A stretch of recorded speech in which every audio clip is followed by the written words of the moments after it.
Government तो करेगा बात करेगा। उन्होंने यही बोल दिया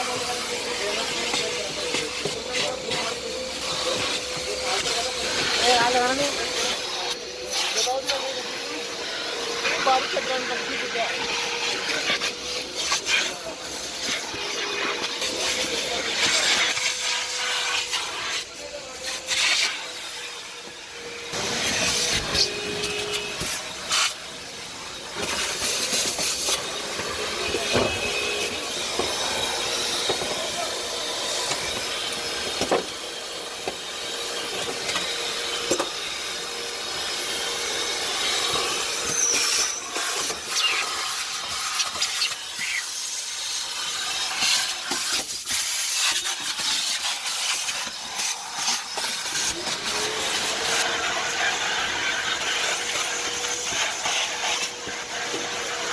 एक्चुअली क्या है इसमें वो चारा टाइप का रख रखा है जो इसमें क्या है इसके अंदर फंसा हुआ है।